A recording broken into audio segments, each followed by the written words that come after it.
हमारे जीवन का हर कदम सुखी होने के लिए और खुश रहने के लिए उठता है, लेकिन दुर्भाग्य से खुश रहना बड़ा ही मुश्किल का काम लगता है, क्योंकि हम अपने जीवन में एक आदत सीख लेते हैं और वह आदत होती है अपने से श्रेष्ठ लोगों से तुलना करना। यह आदत हमारे लिए बहुत अच्छी भी हो सकती है, लेकिन हमारे जीवन की बची हुई खुशियों को छीन लेने की यह आदत पर्याप्त क्षमता भी रखती है।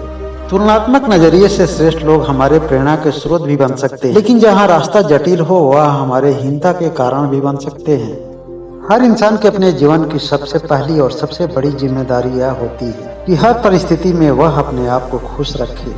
उसे इस बात को कभी नहीं भूलना चाहिए कि परमात्मा के द्वारा तराशा गया वह एक अनमोल हीरा होता है। जिस तरह फूलों के बगीचे को अधिक सुंदर बनाने के लिए सभी फूलों की एक समान भूमिका होती है। हमारे देखने में वह फूल छोटे बड़े जरूर हो सकते हैं, लेकिन बगीचे को आकर्षक बनाने के लिए सबकी एक समान और महत्वपूर्ण भूमिका होती है। एक नौजवान था जिसका जीवन एक सामान्य ढंग का था।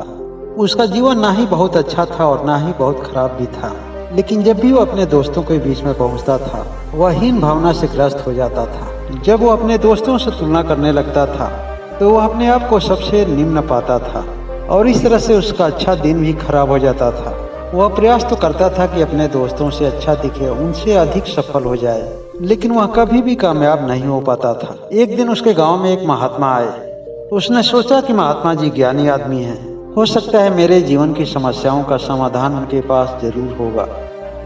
उसने महात्मा जी से बताया कि महात्मा जी मेरा जीवन एक सामान्य स्तर का है, बहुत अच्छा भी नहीं है तो बहुत खराब भी नहीं है, और मुझे अपने जीवन से कोई शिकवा शिकायत भी नहीं रहती। लेकिन जैसे ही मैं अपने दोस्तों से मिलता हूँ तो मन में बहुत सारे नकारात्मक विचार दौड़ने लगते हैं। मैं उनको देखकर उनकी तरह बनने का प्रयास करने लगता हूँ। कुछ समय के लिए तो हीन भावना से ग्रस्त हो जाता हूँ कि शायद अपने सभी दोस्तों में सबसे निकम्मा आदमी मैं ही हूँ। उस लड़के की बात सुनकर महात्मा जी हंसने लगे और बोले कि बेटा, इस धरती पर कोई भी चीज बेकार की नहीं है। जब तक पेड़ हरा होता है तब तक लोगों को ऑक्सीजन देता है, अनेक लोगों को अपना छाया प्रदान करता है, लेकिन जब पेड़ सूख जाता है तब भी उसे बेकार नहीं कहा जाता है, क्योंकि उसकी लकड़ियों से बहुत ही कीमती चीजें बनती हैं और जो उसके बावजूद भी लकड़ियां बचती हैं उससे हम अपना भोजन तैयार करते हैं।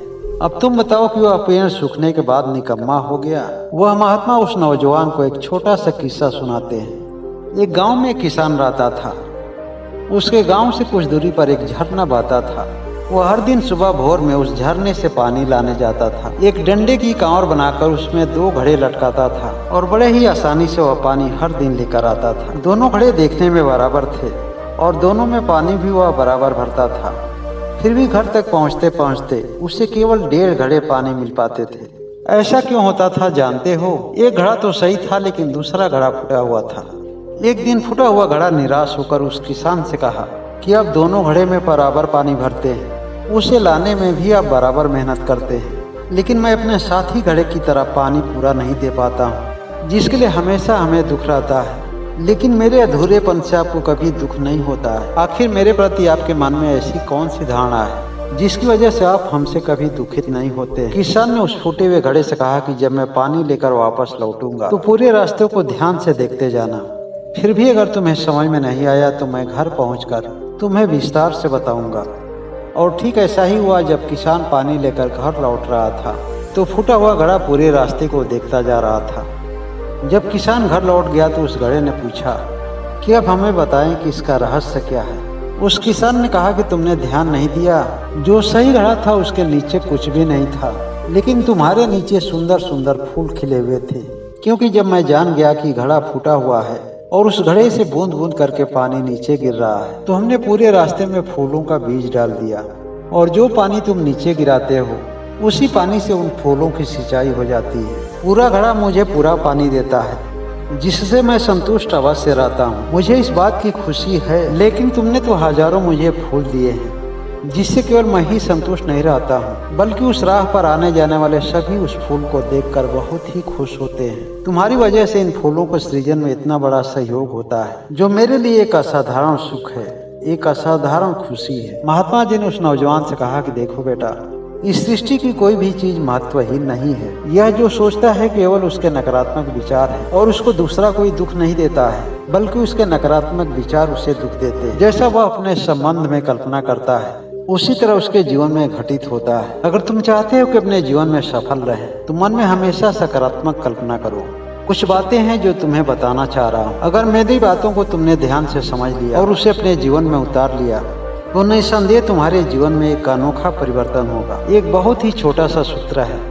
अगर आप चाहते हो कि आपका जीवन सुखी और सफल हो तो केवल एक अभ्यास करना शुरू कर दें। सुबह उठते ही कल्पना करें कि आप बहुत ही प्रसन्नचित हैं। मन में एक ऐसा आनंद, एक ऐसी उमंग होनी चाहिए जैसे मानो आज बहुत ही कुछ अच्छा घटने वाला हो सकता है कि बीते हुए दिनों के आधार पर भले ही वह दिन आपका बुरा होने वाला हो, फिर भी उस समय बीते हुए दिन को सपना समझकर भूल जाए और उस क्षण केवल अच्छे समय की कल्पना करें। आपका मन इतना आशापूर्ण होना चाहिए कि आपके जीवन में कोई बहुत बड़ी खुशी आने वाली है। प्रतीत कुछ ऐसा होना चाहिए कि जैसे पहली बार ऐसा हो रहा हो। और इन्हीं तरंगों के साथ अपना बिस्तरा छोड़ें और जहाँ भी रहें दिन भर इसे स्मरण करते रहें। आप कुछ ही दिनों के बाद पाएंगे कि आपका पूरा बर्तूल, आपके जीने का पूरा ढंग और आपके जीवन की पूरी तरंगे बदल गई हैं। जब आप रात को सोने जाएं तो उस समय कल्पना करें कि किसी दिव्य शक्ति के आगोश में विश्राम करने जा रहे हों और इसके लिए मानो पूरी प्रकृति आपको सहारा दे रही हो। लेकिन एक बात का विशेष ध्यान रखें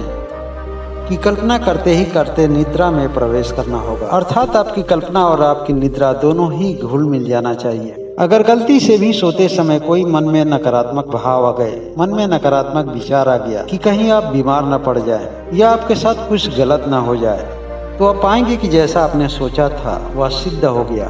आपने पूरा दिन भले ही कुछ अच्छा सोचा होगा, लेकिन सोते समय मन में नकारात्मक भाव आ गए, मन में कोई नकारात्मक ख्याल आ गया, तो फिर आपका जीवन उसी का अनुरूप बदलने लगता है। वो सभी घटनाएं आपके जीवन में घटित होने लगती हैं जिसकी कभी आप इच्छा नहीं रखते हैं, लेकिन आपकी छोटी से छोटी गलती आपके पूरे जीवन की दिशा को ही बदल देती है। और फिर आप अपने भाग्य को कोसने लगते हैं या फिर अपने से संबंधित लोगों को कोसने लगते हैं। आपका ध्यान आपकी गलतियों पर कभी नहीं पहुंचता है, इसलिए कभी भी भूल से भी नकारात्मक चीजों की कल्पना न करें। मन में हमेशा सकारात्मक कल्पना करें और बार बार होने वाली कोई भी कल्पना संकल्प बनकर सिद्ध हो जाती है। दोस्तों, यह सभी बातें और सभी कहानियां केवल एक तरफ इशारा करती हैं कि जीवन में कभी भी भूल कर अपने आप को छोटा मत समझें। इस पूरे जगत में आप जैसे कोई दूसरा नहीं है। आप अपने आप में अनूठे हैं, अनमोल हैं।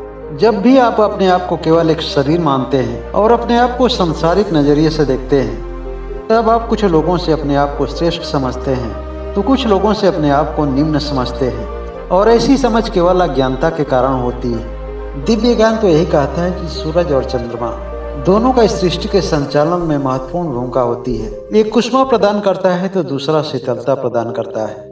सांसारिक नजरिए से देखने वाले लोगों की नज़र में दोनों की कीमत भिन्न भिन्न जरूर हो सकती है, मगर आध्यात्मिक नजरिए से कोई किसी से छोटा नहीं है और कोई किसी से बड़ा नहीं है। मगर आप सभी लोगों का दृष्टिकोण क्या है?